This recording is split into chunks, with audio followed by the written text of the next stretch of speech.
Boa noite a todos os nossos seguidores do podcast Verdade Viva Gurupi. Nós estamos aqui, meus irmãos, com mais um episódio. Estamos aqui com um convidado especial, Pastor Kleber.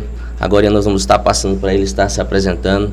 Estamos aqui também com o evangelista Luzimar, que hoje aqui está nos auxiliando também nesse lado da entrevista, né? E eu vou estar passando aqui para o evangelista Luzimar estar se apresentando. Boa noite a todos. Eu sou o evangelista Luzimar, né? Como o pastor já falou, estamos aqui pela segunda vez e para mim é um prazer, né? Estar aqui para compartilhar, né? E aprender mais um pouco com o pastor Alan. E é isso aí. Amém. Pastor Kleber está com a oportunidade agora de se apresentando. Maravilha. É um prazer estar aqui com o pastor Alan, evangelista Luzimar. É um prazer estar pela primeira vez participando desse projeto, um projeto bonito, e falar daquilo que as nossas experiências de vida, o que Deus tem proporcionado.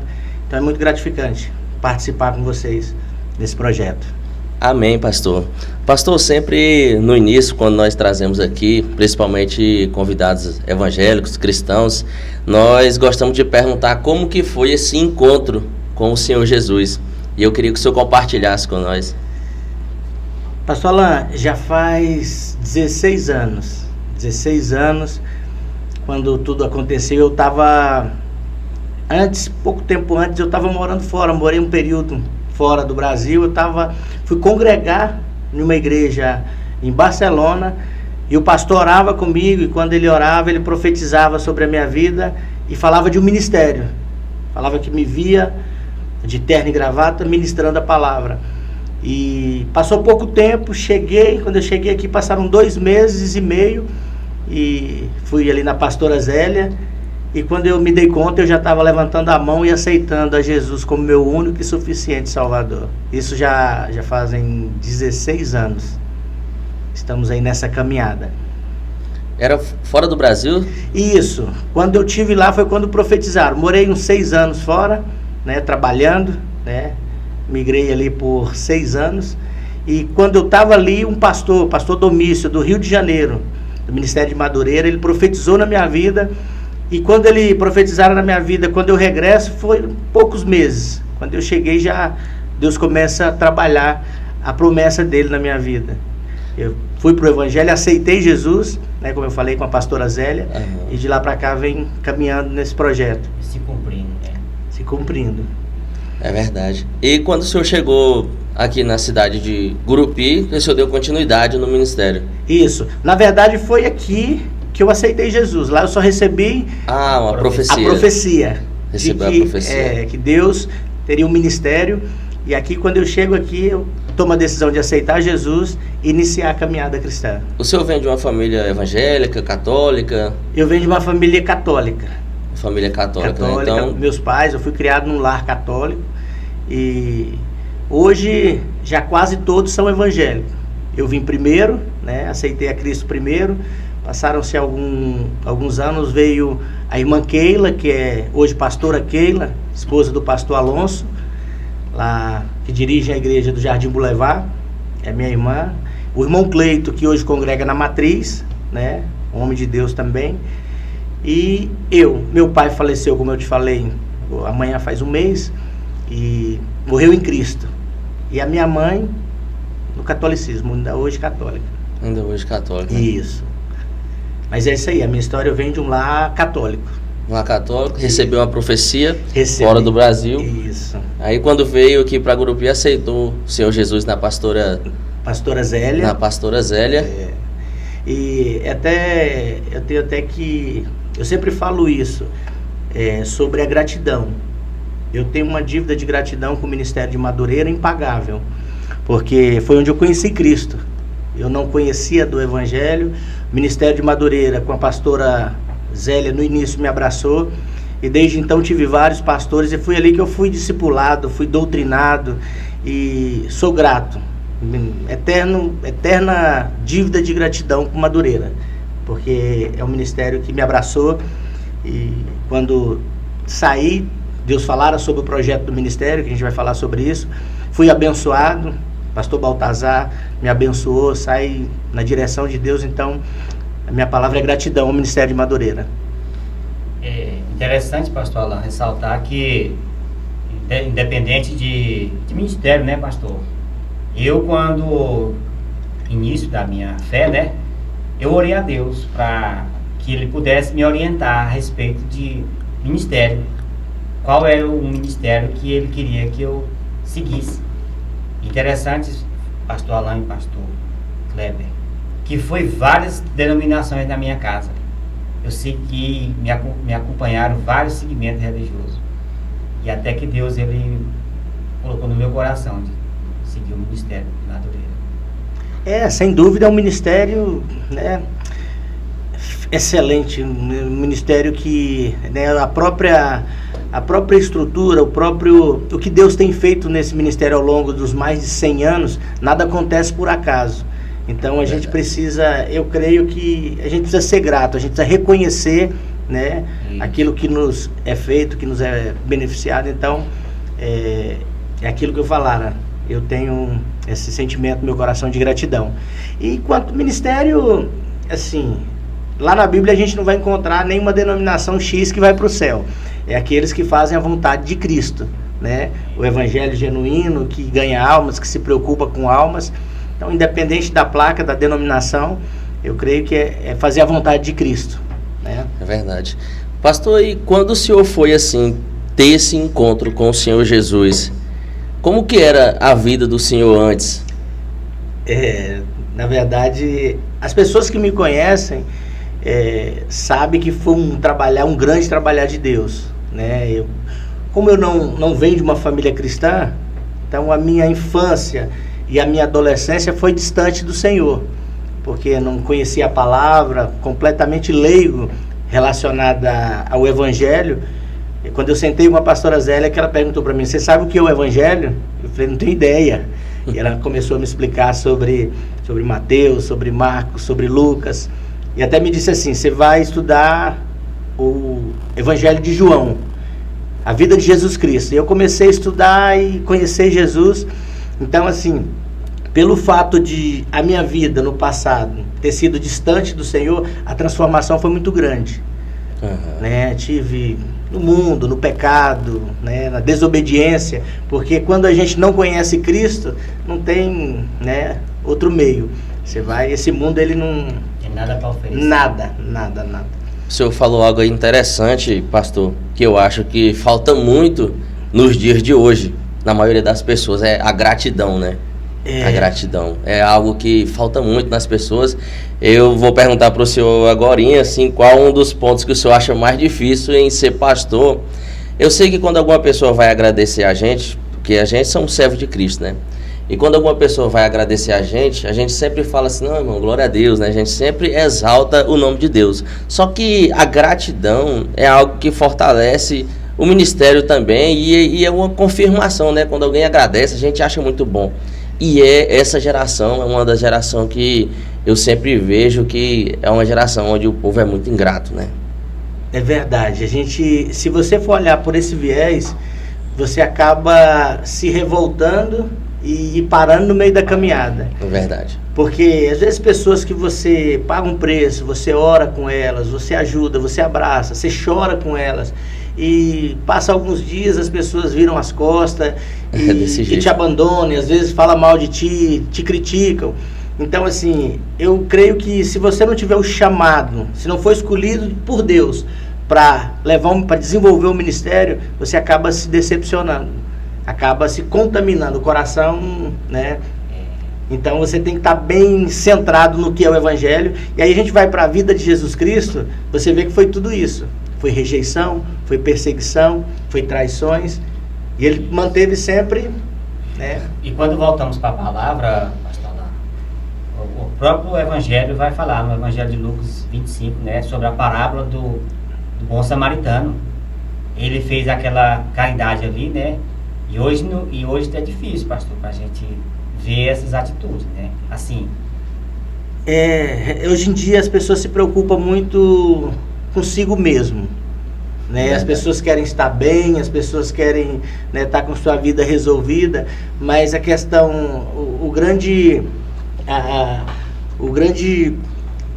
êxito do ministério de Jesus era a questão da compaixão, de você olhar para a necessidade das pessoas e se compadecer.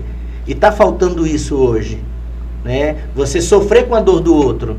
Então, quando isso mexe no coração da igreja, você vê as coisas começarem a se mover, né? Você começa a olhar a situação e falar, não, eu preciso pagar o preço, né, para ajudar. E não é todo mundo hoje que quer se dispor a isso, né? Tem o seu tempo, né? Tempo, o seu conforto. Algo assim que eu tenho percebido, seus tem recursos. passado muito rápido, né? Um dia tá passando ligeiro demais. Então, assim, hoje eu ainda tenho uma dificuldade grande ainda na questão, acho que não só eu, todos nós, os senhores também, a questão de ministério e trabalho. Tem 3 coisas que eu encontrei muita dificuldade, todos nós encontramos, que é você administrar família, trabalho e ministério. Isso. Você tem que ter um equilíbrio muito grande no meio de tudo isso, porque você não pode dedicar demais ao ministério e deixar sua família, né, necessitando tanto da provisão, né, física, do cuidado, quanto da atenção, do carinho. E o trabalho, você precisa de tudo. Você precisa do trabalho, você precisa do ministério, até que você tenha um ministério que você possa se dedicar exclusivamente a ele, né? Não deixar sua família tem que estar bem cuidada. Então hoje eu tenho essa dificuldade, que é trabalhar, pastorear e cuidar da família. Então, assim, é aquilo que você falou, o dia fica pequeno. É verdade. Né? Então é Deus que vai dando estratégia. Você tem um ministério tão bivocacionado, né? Mais ou menos. E faz a obra de Deus. E eu tô orando a Deus, sabe? Eu amo que eu faço o ministério. E assim, Deus, cada dia que passa, Deus está tirando do meu coração. Hoje o desejo de ficar hoje na loja é pouco. Eu chego ali, mas eu fico mais tempo na igreja do que na loja. Então, assim, e cada dia que passa, esse desejo aumenta mais, de estar envolvido com as coisas do reino, de trabalhar para Cristo. A gente tem uns projetos, além do ministério, outro projeto que é a clínica de recuperação, e tudo isso requer tempo, né? Isso. Eu acho que para você ter êxito naquilo que você faz, você tem que se dedicar. Não adianta se a gente querer fazer tudo, né? Se você vai pregar, você precisa estudar. Se você vai louvar, você precisa ensaiar. Em tudo, né? É uma coisa que eu falo também, né? Assim, se você gosta de louvar, você tem que tirar um tempo, se dedicar àquilo ali. Se você gosta de pregar, você tem que se dedicar àquilo ali. E com as coisas do reino não é diferente. A gente tem que se dedicar, aí se preparar para ir. Tem que ser. É verdade. Pastor, eu queria que o senhor falasse um pouco também do período ali que o senhor passou evangelizando o Presídio Luz do Amanhã. Como que foi ali participar daquela obra? Ali, se o senhor puder falar também um pouco dos integrantes ali que iam também juntamente com o senhor. Você tocou aí numa parte que eu gosto muito, gostei e gosto de lembrar desse período, porque foi um tempo muito bom.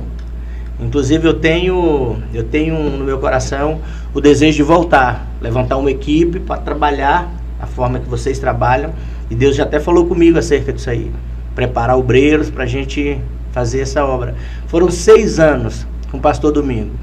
Eu devo muito ao pastor Domingo.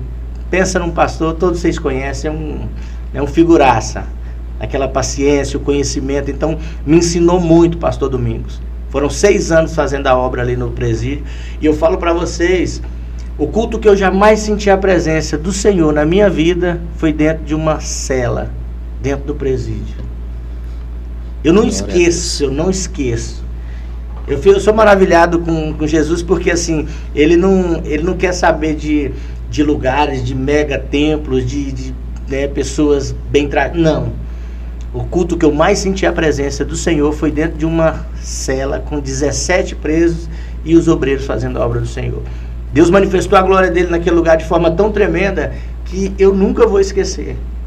Já tive em vários cultos com presença de Deus, logo igrejas bonitas e templos maravilhosos, mas o lugar que eu mais senti a presença de Deus foi lá. Então, assim, tenho muitos amigos, através daquela obra, tanto pessoas que saíram de lá, que hoje está levando a vida, restaurado, que ouviram, né, o chamado do Senhor. Então foi um tempo muito bom. E assim, pastor Alain, através desse trabalho, aí surgiu o desejo de abrir um outro trabalho, que é essa clínica aí. Isso. Na verdade, irmão Osmar, esse projeto, desde que eu vim para o Evangelho, Deus sempre colocou no meu coração. A gente trabalhava levando pessoas para casa de recuperação. Eu já tinha levado aqui para Manaim, já tinha levado para Brasília, para uma clínica que tem em Paraíso, em Lusiânia. Então eu sempre trabalhei, desde que eu vim para o Evangelho, já há mais de 10 anos, desde o início da caminhada, sempre fazendo esse trabalho. E Deus falou no meu coração que nos daria um lugar para cuidar de pessoas. E passaram-se os anos, e Deus, quando vem de Deus a promessa, Ele cumpre. Nos entregou uma chácara, que hoje é o projeto Clínica Resgatando Almas, que todos conhecem. A gente está ali no setor de chácaras, saindo para peixe ali. Já temos 3 anos de caminhada nesse projeto. Pessoas sendo batizadas, pessoas sendo restauradas. Temos aí alguns testemunhos. Então Deus sempre me chamou nessa área da libertação, sempre gostei. É uma área difícil, é uma área, né, vocês sabem, vocês trabalham também nessa área. Então foi aí que veio esse projeto da clínica. O senhor estava falando aí de pessoas que o senhor conhece até hoje, né? Desse período que o senhor evangelizou ali juntamente com o pastor Domingos e outros irmãos. E eu acredito que algo também assim que fortalece muito a gente é os testemunhos das pessoas que saem, né? Com aqueles certeza. Que ligam, aqueles que mandam uma mensagem. Recentemente também eu tava um dia bem aquele dia bem difícil, não tem aquele dia que a gente passa, que meu Deus... Falar do dia mal. O dia mal. E meu Deus, eu não sei o que eu faço. Aí um ex-detento, ele saiu da prisão, né? Ele aceitou Jesus lá. E ele me mandou uma mensagem. E ele ali retratou um dia que nós estávamos naquele lugar. E ele falou ali umas palavras que eu tinha falado para ele num culto. Ele estava bem desanimado. E eu falei essas palavras para ele. E ele falou aquelas mesmas palavras para mim que eu tinha falado nesse dia. E aquilo ali eu não posso parar. Serviu como combustível.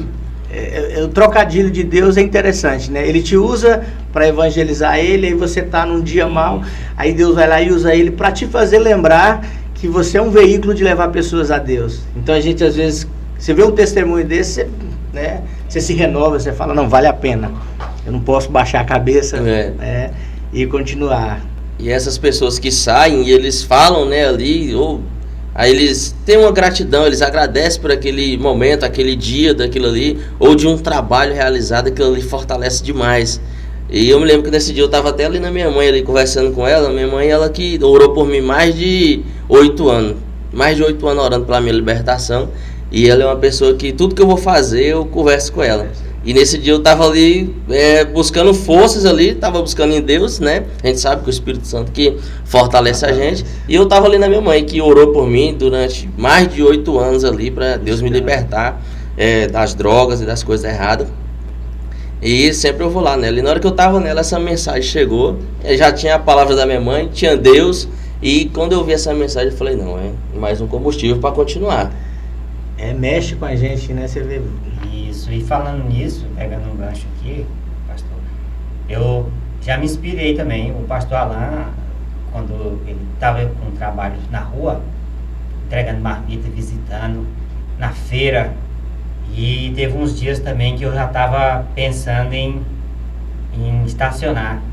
E eu vi a garra dele, visitando, entregando marmita e fazendo trabalho. Eu falei, eu não posso parar agora, né? Eu não posso parar agora. Acaba que contagia, né? Esse espírito, né? De garra, de vontade. Quando você fala, não, eu não posso, eu preciso fazer algo. Acaba nos envolvendo de forma muito forte. E assim, os testemunhos, eles são necessários. Porque quando você ouve alguém falar que Deus, não é sem vaidade, isso não é vaidade, não é... Acho que todo homem de Deus, ele precisa ouvir isso. Esse feedback das pessoas, às vezes, se a pessoa bem souber, não, eu vou agradecer, eu vou falar, eu vou testificar, né? Porque quando a gente ouve, aí você fala, vale a pena. por mais que a dificuldade seja grande, as perseguições, as lutas, você fala, não, o caminho é esse. Eu vou romper. Igual nós estávamos falando, né, antes de começar a gravar, daquela vez que eu fui lá na igreja, que eu vi o senhor, eu fiquei feliz. Tanto é que eu contei o testemunho e falei que o senhor ia lá no presídio naquela época. E eu fiz também questão dos 3 evangelistas que evangelizavam na CPP também, que era o evangelista Luzimar, a missionária da Zica, o irmão Israel. E eu fiz questão assim, e eu falava para Deus, Deus me permite pelo menos abraçar essas pessoas, falar que o trabalho deles não é em vão. E quando eu vi o senhor lá também, que foi um que eu conheci quando fazia o trabalho evangelístico no presídio, eu falei, eu tenho que falar que aquele trabalho que ele estava fazendo valeu a pena, eu tenho que falar que deu certo. E naquele dia foi muito gratificante te ver ministrando. Quando eu vi ele ministrando, e até então eu não conheci, não lembrei, né? Vi ele ministrando com autoridade, palavra, Deus usando. E quando ele sai, que ele vem e perguntou, o senhor não lembra de mim? E aí eu falei assim, você lembra que você falou? Eu falei, não. Aí você falou, não, nós congregamos juntos assim, o senhor fez o trabalho, né, lá no presídio por um período de tempo. E aí eu me alegrei. Quando eu vi aquilo, eu falei, caramba, que massa, sabe? Usado, cheio do poder de Deus. Então você vê, realmente o caminho é esse, né? O caminho é esse. É assim, as lutas são grandes. É um trabalho que, esses 15 anos eu trabalhei todo o tempo na área da libertação, mas a retaliação é muito grande.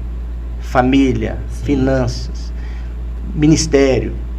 Não tem como, porque você está mexendo com o inimigo diretamente. Então, mas quando é algo direcionado por Deus, o próprio Deus nos sustenta. É verdade. Né? Tem dia que você não tem forças. Tem dia que eu ia sair, o pneu da moto furava, minha menina adoecia. E às vezes eu ainda insistia. Eu ia de mototáxi.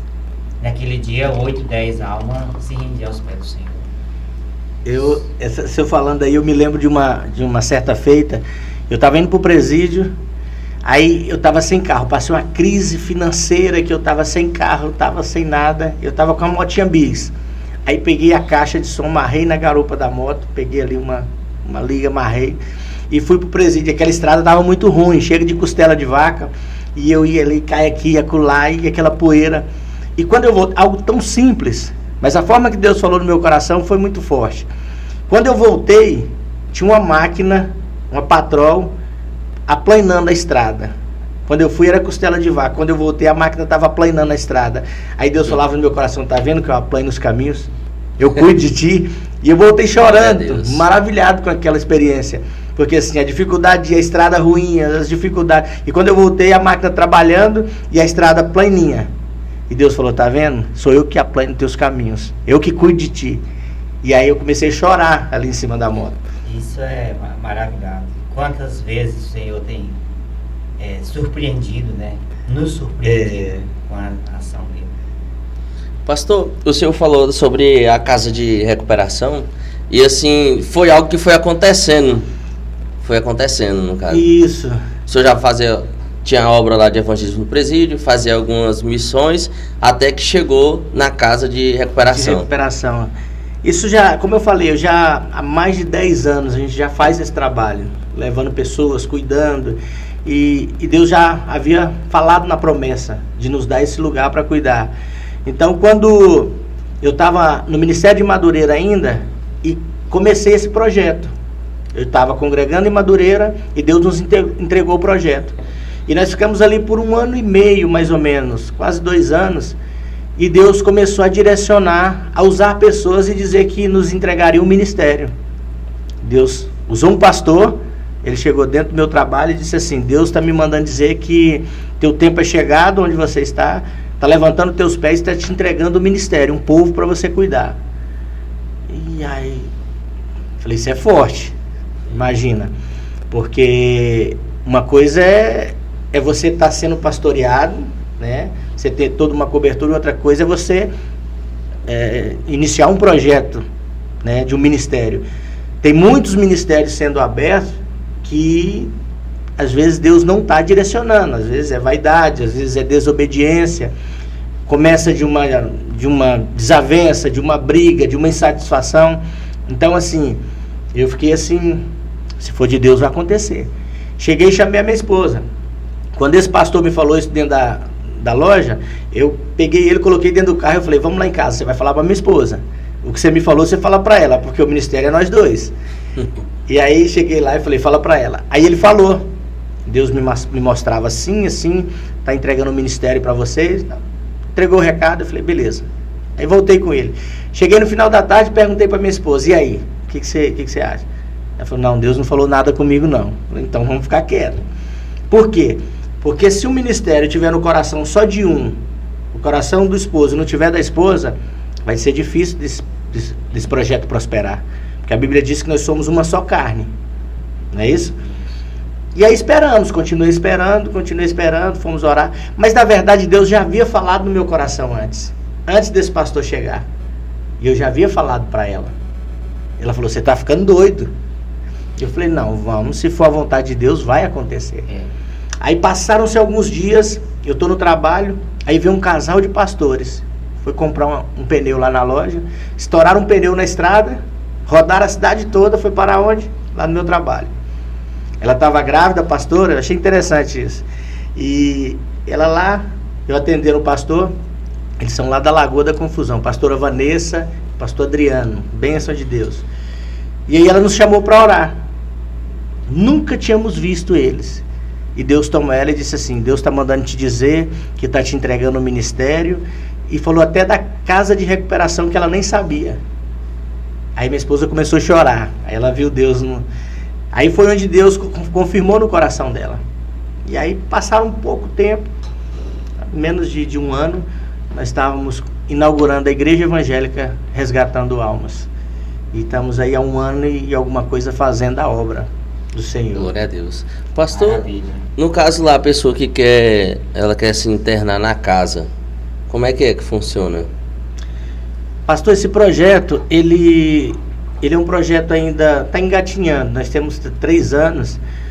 Para vocês entenderem, a gente ainda não tem ainda nenhuma ajuda, nós não temos...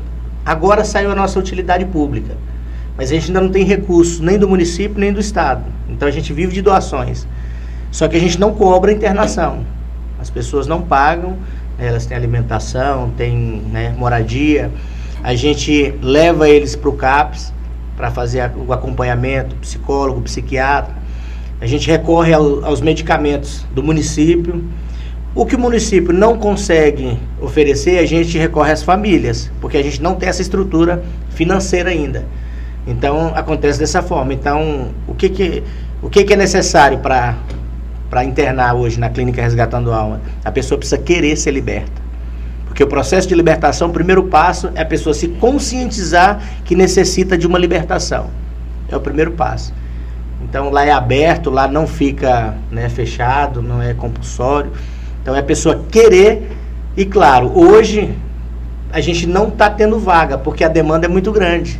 Né? A gente não consegue atender mais de 15 pessoas. Então, é pequeno o espaço, a gente está orando a Deus para que Deus alargue as fronteiras, para que a gente possa atender 50, 70 e por aí vai. Mas hoje não tem nenhum custo, a gente não cobra nenhum valor. E vivemos de doação. Aqueles que quiserem doar roupas, cestas básicas, o que quer que seja, a Clínica Resgatando Almas está aberta a doações. A gente já deixa aí até um recado aí para toda a população, a sociedade que queira nos abençoar. Eu quero até parabenizar o senhor pela clínica. E esses dias tem alguns meses já, eu estava ali no CAPS participando de um culto lá e eu vi um rapaz. Ele falou que estava internado lá e ele mesmo foi bem franco comigo, que ele falou, eu estava lá no Pastor Kleber, Pastor Alain, e eu não tô lá por causa de mim, por causa que eles queriam me ajudar e eu não quis ser ajudado. E eu saí de lá, mas eles fizeram de tudo para me ficar, me trataram bem, falou do cuidado.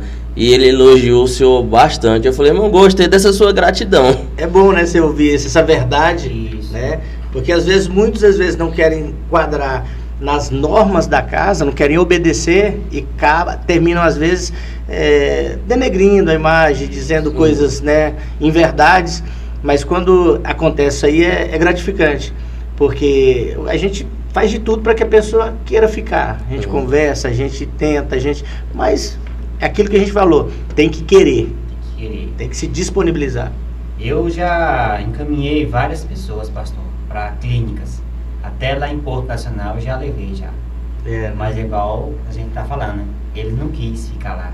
O pessoal pelejou, ajudou. Passou logo 2, 3 dias, já estava na cidade. Já levei lá pro pastor Rogério também, já conseguimos coisas, levei, fui lá, levei. No outro dia encontrar ele na rua. É difícil, não pode. Realmente é porque essa questão da libertação às vezes vai além do querer, né? Porque assim, muitos anos de dependência química acaba gerando abstinência. Então assim, às vezes a pessoa até quer, mas ela não consegue, ela não tem forças, né? Vai além das forças dela.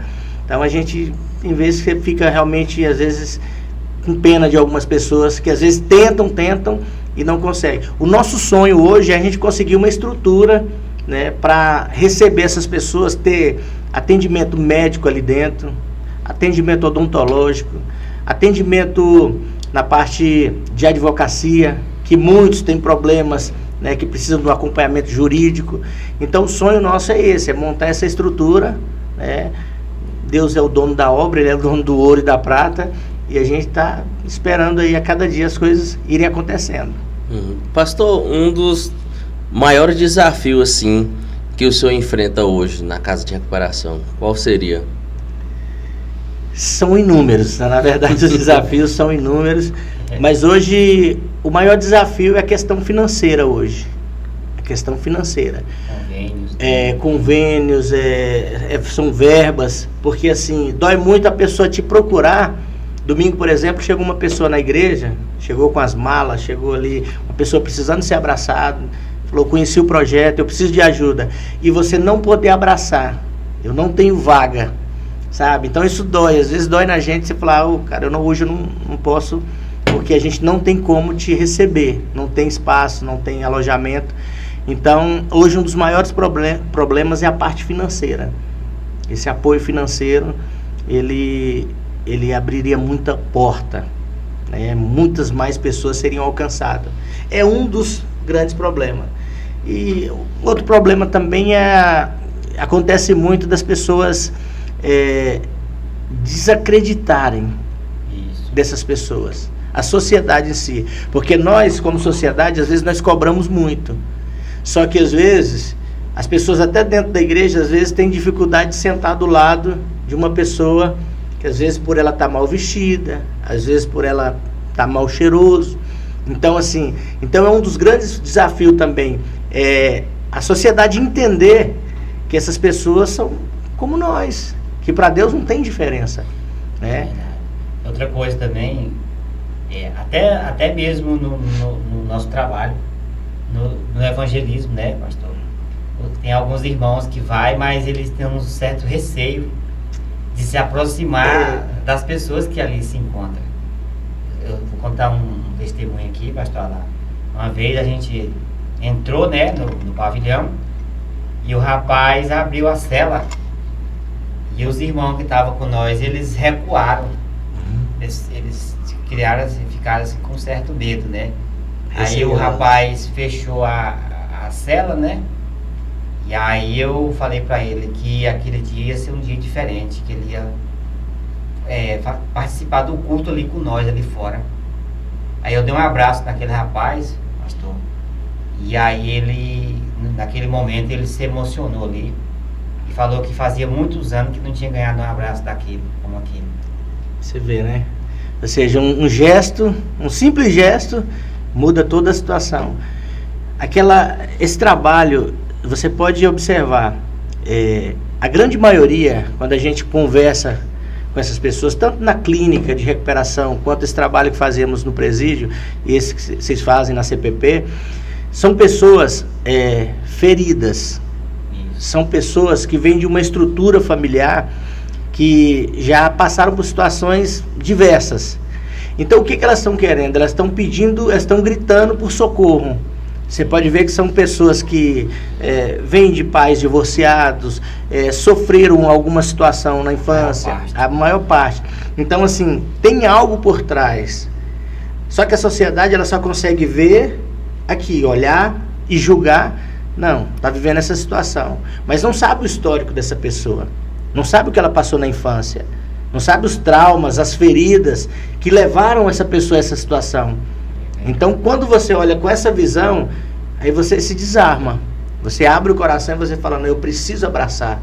Talvez um abraço que essa pessoa que você abraçara. Essa pessoa, com certeza, lá na infância ela viveu situações de rejeição. E quando ela se sente abraçada, então você dá um passo grande ali para a libertação dessa pessoa. O nosso trabalho de capelania ali na CPP, pastor, não é só lá. Quando ele sai, o pastor Alan, que é testemunha, né, pastor Alan? A gente vai na casa, né, conhece a situação de perto, igual o senhor falou. Não é fácil. 90% das famílias são carentes, situações precárias. Mas a gente vai para ver de perto, conhecer, né, e fazer algo, tentar ajudar de uma forma ou outra, para ver se a gente não perde aquela pessoa. Acompanhar de perto, né, conhecer a real situação. É aquilo que a gente sempre costuma pregar sobre corpo, alma e espírito. O físico, você está vendo ali. A alma da pessoa, quando ela entra numa situação dessa, a alma dela está gritando. Ela está com a alma ferida, ela vem de situações terríveis, e é isso que precisa ser trabalhado, né? Quando você começa a curar a alma dessa pessoa, você começa a devolver a vida para ela. Porque assim, a pessoa, quando ela está com a alma ferida, quando ela está com a alma atingida, questão de pouco tempo o físico dela vai sentindo, né? Vem depressão, vem envolvimento com álcool, vem envolvimento com drogas. Então, essa forma, quando você chega perto dessa família, você conhece a real situação dela, né? Quando você chega, você já faz um mapeamento. É o que a gente faz muito no trabalho de libertação. Mapear a situação. Porque para nós conseguirmos êxito no nosso trabalho de libertação, primeiro passo é aquele, a pessoa querer. O segundo, você vai mapear. Você vai mapear o histórico dessa pessoa, o histórico familiar, os pais, né? Ver toda a situação, desde a gestação até essa situação. Tem situações que está impedindo, que precisa ser desencadeado. O senhor falou algo aí muito interessante, que o que faz uma pessoa se tornar aquilo que ela é hoje, né? A base ali, a base ela conta muito, né? Conta muito. E assim, eu fico muito triste quando eu vejo pessoas que às vezes morre uma pessoa, né? E aquela pessoa ali tinha práticas ruins, vamos dizer assim, era uma pessoa do mundo, aí morre, tinha que morrer mesmo, fez isso, morreu. E quando é um cristão falando isso, aí que eu fico mais triste ainda, porque a própria palavra de Deus diz que Deus ele não tem prazer na morte do ímpio, mas ele tem prazer quando o ímpio se converte dos seus maus caminhos, né? Essa atitude, pastor Alan, você vê aí que é a religiosidade. A pessoa, quando age dessa forma, ela está sendo legalista, né? O que é? Ela pega ali a lei, né, e quer impor a lei. E ser humano nenhum conseguiu, nem vai conseguir cumprir a lei, né? Por mais perfeito que fosse, não vai conseguir. Temos que entender que é o quê? É a graça. Nós somos alcançados pela graça. Quando você é legalista demais, quando você quer aplicar a lei, né, santarrão demais, você aponta, você é intolerante, você está simplesmente desmerecendo a graça. Não, eu consigo por mérito próprio. Não é isso. O próprio Paulo fala sobre isso, né? Não, é a graça do Senhor sobre as nossas vidas. O que é graça? Favor imerecido. Nós não merecíamos. Então, quando há essas atitudes, essa crítica, esse apontamento, né? Então você vê que a pessoa está distante do verdadeiro evangelho. Assim, nós voltando para aquilo que nós estávamos falando sobre as bases, e é algo que o inimigo sempre tem atacado, é as bases, é na infância. Vocês podem prestar atenção até naquela passagem de Daniel ali, quando o rei Nabucodonosor ali, ele quer atacar ali o quê? As bases. Eles trouxeram os jovens, colocaram lá na Babilônia, mudaram os nomes, vocês vão ter que ter esse costume. E hoje não é diferente, a gente vê o inimigo atacando as bases, as crianças, porque ele sabe que se ele conseguir destruir a base de uma criança, quando ele tiver adulto ali, só a misericórdia de Deus para mudar aquela vida. É verdade. E assim, é tão interessante isso que o pastor Alain termina de dizer, que a base, a igreja de amanhã são as crianças de hoje, são os nossos filhos, os pastores de amanhã, né? As pastoras, os levitas. E hoje essa tecnologia, ela tem o seu benefício e tem o seu malefício, porque se ela é usada de forma correta, maravilha, né? Tecnologia hoje nos ajuda muito no evangelho, né? Na propagação do evangelho, mas em contrapartida ela prejudica muito as nossas crianças. Hoje eu tenho dificuldade com os meus filhos, com a minha filha de 3 anos, para tirar do celular desenhos, quantos desenhos ali com imagens subliminares, né? Coisas ali demoníacas, às vezes está entrando dentro das nossas casas, a gente não está percebendo, na correria. Então é por isso que eu falava sobre essas 3 grandes dificuldades: você administrar família, né, trabalho e ministério. Por quê? Porque se nós nos dedicarmos mais a um ou mais a outro, sempre vai ficar áreas vulneráveis. E a família hoje, às vezes, hoje eu tenho uma dificuldade muito grande nessa questão, em relação a proteger meus filhos, principalmente nessa área das redes sociais, jogos e tudo isso, porque esses dias eu cheguei por trás do quarto dele, estou observando, e ele jogando ali no joguinho dele, jogando com outro colega, na casa dele, né, interligado, e os jogos que eles estavam jogando, jogos de assaltar, de entrar na cidade, não, matei um policial, não, assaltei a joalheria, e eu ouvindo aquilo, eu falei, epa, para, não quero você com esse jogo mais, isso não é jogo para você. Aí sentei com ele, expliquei a situação para ele. Você acha que isso é certo? Aí pouco a pouco isso vai dominando a mente da criança. Sim, isso aí só vai influenciar. Ele vai crescendo. Ah, mas é só um jogo. Não é não. Se os teus olhos forem bons, todo o teu corpo será luz, né? Se forem mal, todo o corpo será treva. Sem ver, ele age. Com certeza, ele está sendo manipulado. As crianças estão sendo manipuladas. Isso. E a gente tem que tomar muito cuidado em relação a isso, né? É verdade. Um dia eu estava conversando com uma pessoa e eu falei assim, um testemunho de um rapaz, né? Eu conheço ele de muitos anos, e eu falei assim, por esse crime que essa pessoa cometeu, o que você acha que ele merece? Merece ser perdoado? Merece a morte? E ele não é cristão, e ele falou assim, não, merece a morte mesmo, o que esse rapaz não cometeu? Aí eu falei assim, agora vamos agora para a história dele. E eu fui contar, um jovem quando era criança sofreu abuso, cresceu num lar onde a mãe era garota de programa, aonde uma família toda se tornou traficante, ele acabou se tornando traficante, foi indo e cada dia mais desandando, e indo e voltando da cadeia, e cometendo um crime pior que o outro. Ou seja, desde lá de trás, olha a estrutura que ele teve, a base que ele teve, né? Tudo vem da base. Se não tiver um alicerce, agora amanhã até comentava antes com os irmãos, eu perdi meu pai, a minha base, o meu alicerce, o meu herói.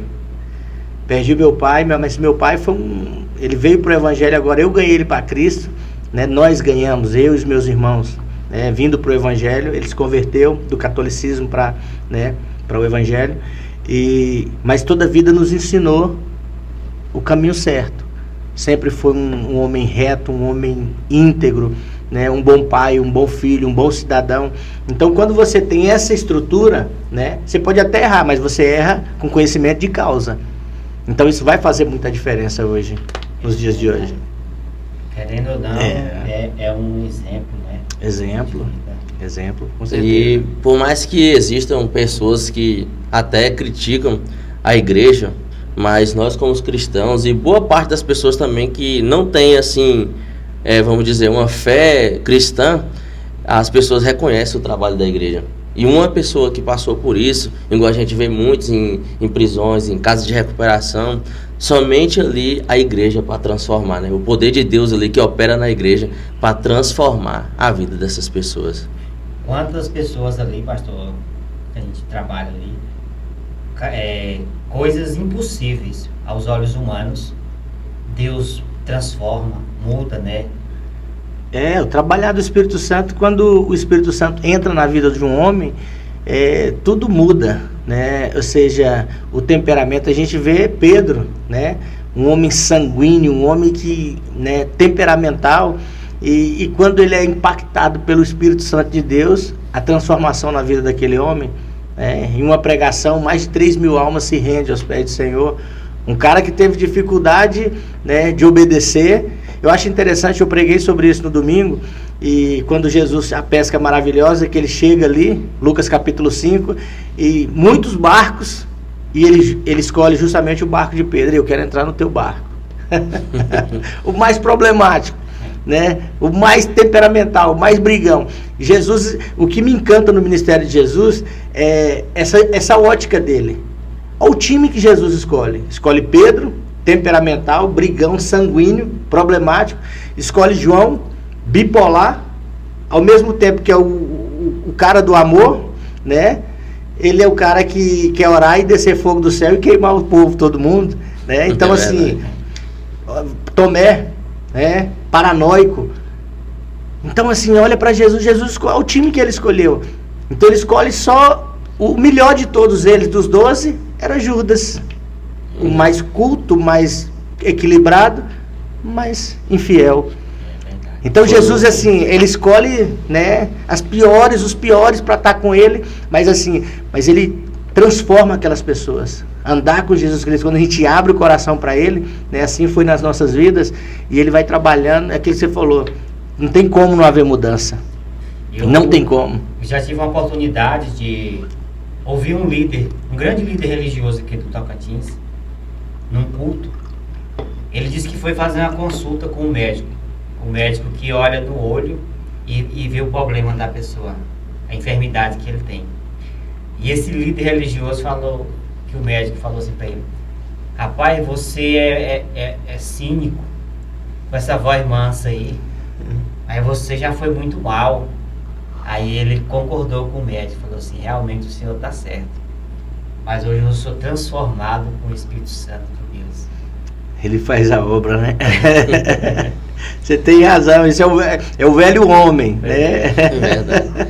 Pastor, nessa caminhada que o senhor tem aí no Evangelho, assim, qual dos milagres que o senhor já presenciou, que o senhor viu e falou, eu sei que o senhor já deve ter visto muitos milagres, mas um que o senhor viu e falou, isso aqui foi um milagre de Deus, que o senhor poderia testemunhar para nós? Eu tive alguns testemunhos, mas tem um que mexeu muito comigo. Foi um milagre, a cura de uma mulher. Inclusive ela congrega com um irmão na Rua 12, e eu achei isso fantástico. Eu estava passando uma das fases mais difíceis da minha vida. Você sabia que quando mais quebrado você está, quanto mais arrebentado você está, mais a probabilidade de Deus te usar. Então, as pessoas têm que entender. E se Deus falar para você assim, eu vou te abençoar, eu vou te honrar, se prepara para ser moído. Pode preparar, porque vai vir pancada. E eu estava num desses momentos. A dificuldade terrível, financeira, sentimental. Eu entrei para dentro de um quarto, 3 horas da tarde, não tinha ar-condicionado, fechei a porta e fui orar, buscar a presença do Senhor. Eu ia ministrar no sábado à noite. E tô orando, chorando na presença do Senhor.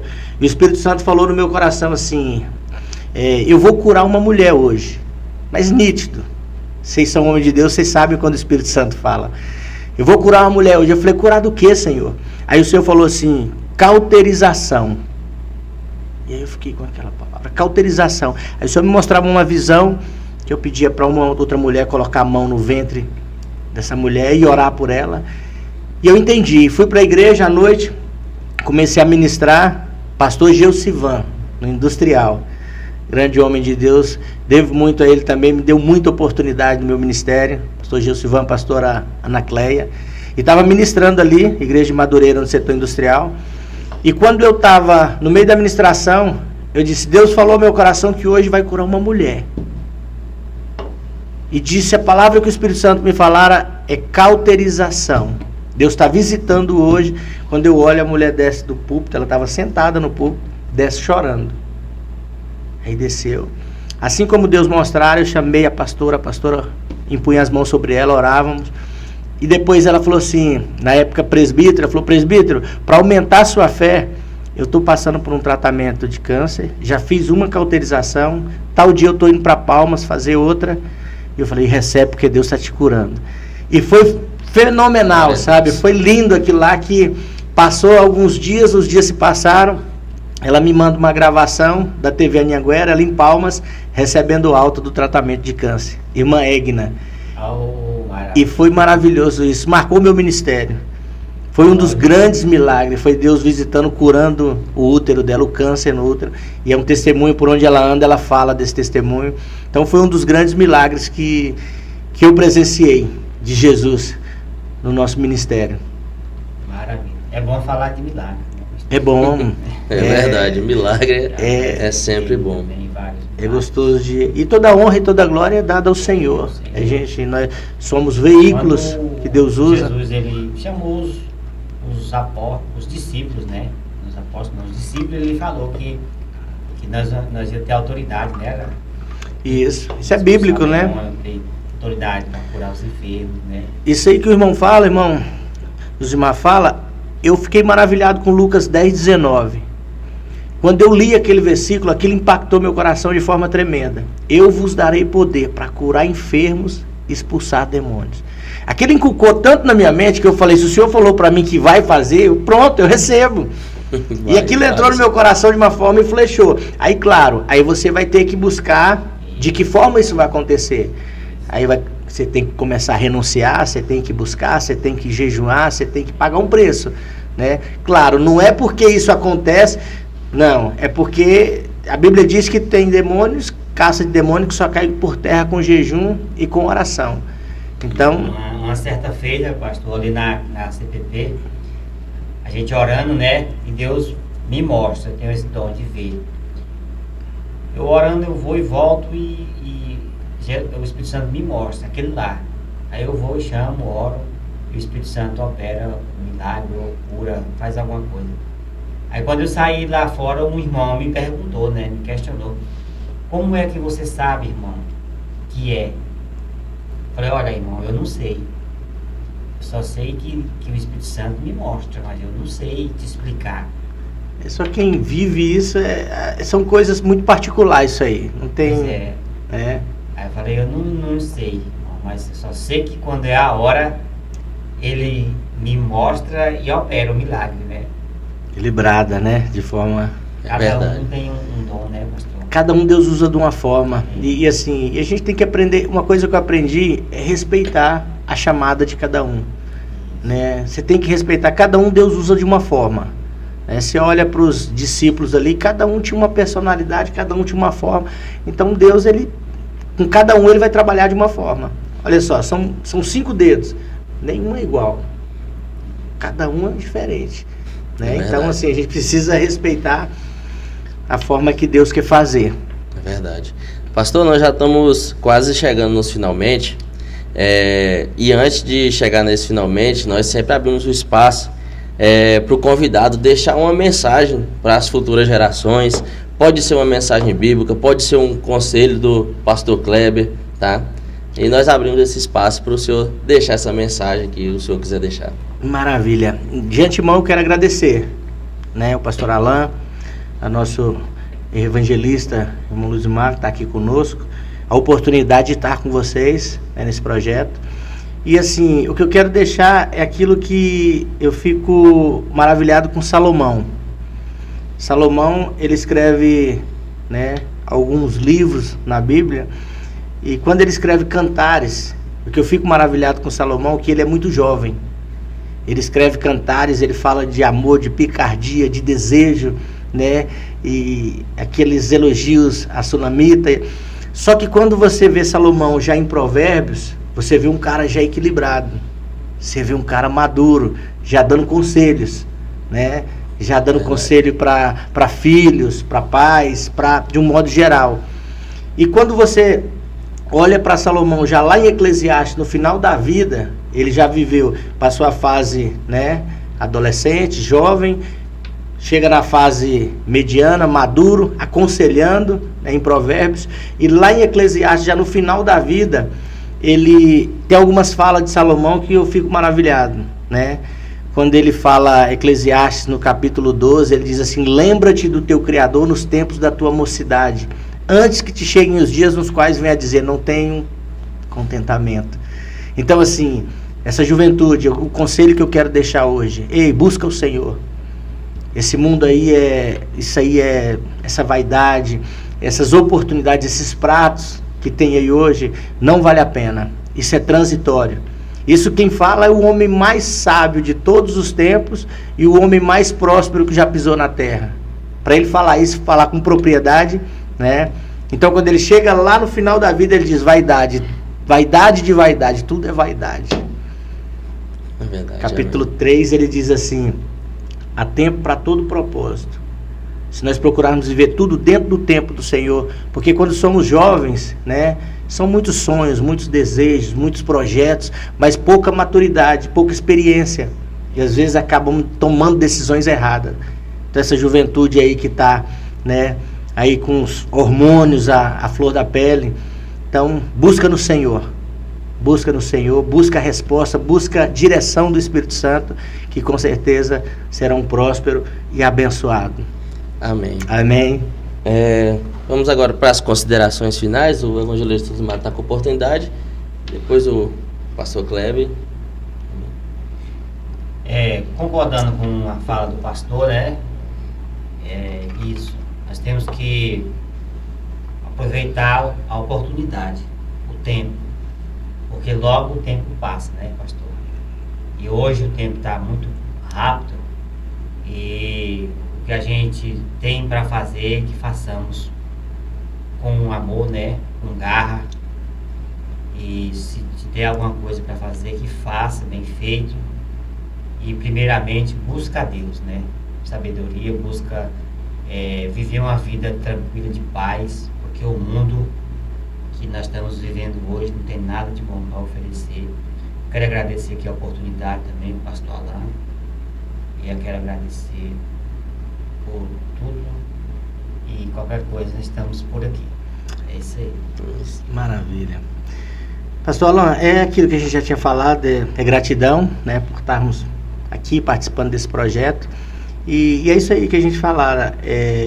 Eu digo que passa muito rápido. Então, 1 Coríntios capítulo 13, que fala sobre o amor, né? Tudo se resume ao quê? A amar ao próximo. Ame aqueles que estão perto de você, ame aqueles que estão longe de você, porque tudo é muito rápido, passa tudo muito rápido. E lá Gálatas capítulo 5, onde fala dos frutos, a obra da carne e o fruto do Espírito, né? Quando entra no fruto do Espírito, primeiro é o amor. E 1 Coríntios 13 fala sobre isso, né? O amor não é invejoso, o amor não se importa com indecência, é tolerante, por aí vai. Então, principalmente para fazermos a obra do Senhor, façamos ela por amor às almas. Nós amemos de verdade as almas e temos compaixão, não só de uma classe ou de outra, mas no geral, que esse é o conselho, é a direção de Cristo para nossas vidas. Amém.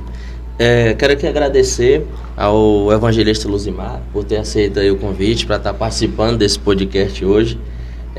Quero agradecer também o pastor Kleber, que o senhor continue nessa força, nessa garra. Mais uma vez eu deixo aqui meus parabéns pela igreja, pela casa de recuperação, por essa garra que o senhor está tendo, trabalhar, família e igreja. Eu sei que não é fácil, mas que o senhor continue dando sabedoria, discernimento para o senhor continuar nesse caminho que o senhor está seguindo. Amém. Amém. E quero agradecer também aos nossos seguidores do podcast Verdade Viva Gurupi, que Deus possa abençoar a vida de vocês. Você que não é inscrito ainda, que possa se inscrever no canal e que Deus abençoe a sua vida.